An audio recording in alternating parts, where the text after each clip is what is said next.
ಇದರಲ್ಲಿ ಈ ಎಲ್ಲರೂ ರಾಜಕಾರಣ ಇದಕ್ಕೆ ನಿಮ್ಮ ವಿರುದ್ಧ ಒಂದು ಸದನದಲ್ಲಿ ಚರ್ಚೆ ಮಾಡ್ತಾರೆ.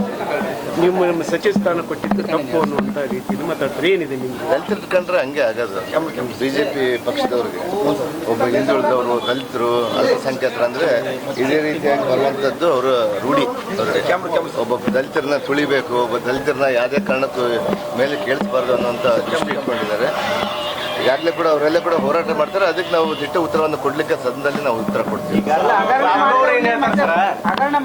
ರಾಜೀನಾಮೆ ಪಡೆಯುವವರೆಗೂ ಕೂಡ ಸದನ ನಡೆಯಕ್ಕೆ ಬಿಡೋದಿಲ್ಲ. ನಾವು ನಮ್ಮ ಮುಖ್ಯಮಂತ್ರಿ ಅವರು ಇದಕ್ಕೆಲ್ಲ ಉತ್ತರ ಕೊಟ್ಟಿದ್ದಾರೆ. ಆಗಲೇ ಡೆಲ್ಲಿಯಿಂದ ಹಿಡಿದು ಬೆಂಗಳೂರುವರೆಗೂ ಕೂಡ ಕೊಟ್ಟಿದ್ದಾರೆ ಯಾವ ರೀತಿ ಮಾಡಬೇಕಂತೇಳಿ.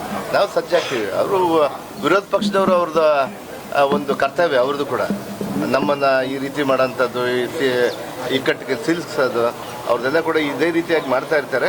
ಅದಕ್ಕೆಲ್ಲ ತಕ್ಕ ಉತ್ತರವನ್ನು ನಾವು ಸದನದಲ್ಲಿ ಕೊಡ್ತೀವಿ. ಮುಖ್ಯಮಂತ್ರಿ ಒಬ್ಬರೇ ಅಲ್ಲ, ನಮ್ಮ ಎಲ್ಲ ಸಂಪುಟ ಸಭೆ ಮಂತ್ರಿಗಳು ಎಲ್ಲರೂ ಕೂಡ ಅದಕ್ಕೆ ತಕ್ಕ ಉತ್ತರ ಕೊಡ್ತೀವಿ. ಅದ್ರ ಜೊತೆಗೆ ನಮ್ಮ ಎಲ್ಲ ಶಾಸಕರು ಸೇರಿ ಒಟ್ಟಾಗಿ ಬಳ್ಳಾರಿ ಲೀಡರ್ಸ್ಗಳು, ಬಿಜೆಪಿ ಲೀಡರ್ಸ್ಗಳು ಇಲ್ಲ ಅಂತ ಸಂದರ್ಭ ಇಲ್ಲ. ನಮ್ಮ ಪಕ್ಷ ನಮ್ಮ ಸಿದ್ಧಾಂತಗಳನ್ನ ಇಟ್ಕೊಂಡು ಹೋರಾಟ ಮಾಡೋರು. ನಮ್ಮ ಸಿದ್ಧಾಂತಗಳನ್ನ ನಾವು ಹಿಂದುಳಿದವರು, ದಲಿತರು, ಅಲ್ಪಸಂಖ್ಯಾತರು ಮತ್ತು ಸರ್ವ ಜನಾಂಗದವ್ರನ್ನ ನಾವು ಚೆನ್ನಾಗಿ ನೋಡ್ಕೊಂಡು ಹೋಗೋಂಥವ್ರು ಇವತ್ತು ನಮ್ಮ ಕರ್ನಾಟಕದಲ್ಲೆಲ್ಲ ಇಡೀ ದೇಶದಲ್ಲ ಮಾಡ್ತಾ ಇದ್ದಾರೆ. ಇದಕ್ಕೆ ಜನಕ್ಕೆ ಬೆಂಬಲ ಕೊಡ್ತಾ ಇದ್ದಾರೆ. ಅದಕ್ಕೆ ಅದನ್ನ ನೋಡಿ ಸಹಿಸಿಕೊಳ್ಳಾರ್ದೇ ಬಿಜೆಪಿ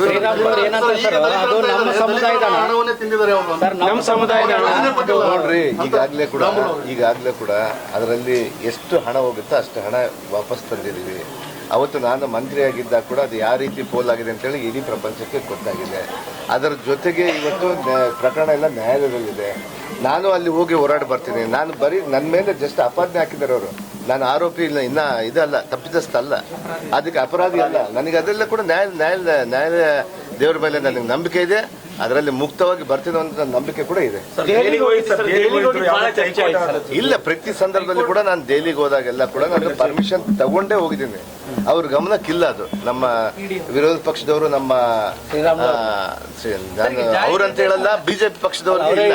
ಅದ್ರ ಗಮನ ತಗೊಂಡ್ರೆ ನಾನು ಪ್ರತಿ ಒಂದು ಸಂದರ್ಭದಲ್ಲಿ ಕೂಡ ನಾನು ಡೆಲ್ಲಿಗೆ ಹೋಗ್ಬೇಕಾದ್ರೆ ಕೂಡ, ತಿರುಪತಿಗೆ ಹೋಗ್ಬೇಕಾದ್ರೆ ಕೂಡ, ಶಿರಡಿಗೆ ಹೋಗ್ಬೇಕಾದ್ರೆ ಕೂಡ, ನಾನು ಬಗಲಾಮುಖಿಗೆ ಹೋಗ್ಬೇಕಾದ್ರೆ ಕೂಡ, ಮತ್ತು ಕಾಮಾಖ್ಯ ದೇವಸ್ಥಾನಕ್ಕೆ ಹೋಗ್ಬೇಕಾದ್ರೆ ಕೂಡ, ದೇವಸ್ಥಾನಗಳಿಗೆ ಪ್ರತಿಯೊಂದುಗೆ ಹೋದಾಗ ಕೂಡ ಪರ್ಮಿಷನ್ ತಗೊಂಡೇ ಹೋಗಿದ್ದೀನಿ. ನಾನು ಯಾವತ್ತೂ ಕೂಡ ಉಲ್ಲಂಘನೆ ಮಾಡಿ.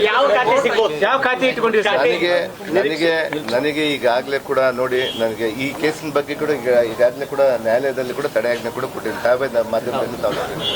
ಅದರ ಜೊತೆಗೆ ನಾನು ನಮ್ಮ ಮುಖ್ಯಮಂತ್ರಿಯವರ ಹಾದಿಯಲ್ಲಿ, ನಮ್ಮ ಮಾಜಿ ಮುಖ್ಯಮಂತ್ರಿಯವರ ಹಾದಿಯಲ್ಲಿ, ನಮ್ಮ ಹೈಕಮಾಂಡ್ ಇವತ್ತು ಯಾವ ಸ್ಥಾನ ಕೊಟ್ಟರು ಕೂಡ, ಯಾವ ಒಂದು ಖಾತೆ ಕೊಟ್ಟರು ಕೂಡ ಅದನ್ನು ಈ ಬಾರಿ ನಾನು ಒಂದು ಏನಂತಾರೆ, ಒಂದು ಏಟ್ದಿಂದ ಹುಲಿ ಆಗಿದ್ದೀನಿ ನಾನು.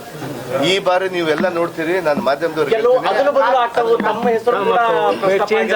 ಯಾವುದೇ ಕಾರಣಕ್ಕೂ ನಾನು ಕೊಟ್ಟ ಖಾತೆಯನ್ನ ನಾವು ರಾಜ್ಯ ಮೆಚ್ಚುವಂತ ಕೆಲಸ ಮಾಡ್ತೀನಿ ಅಂತ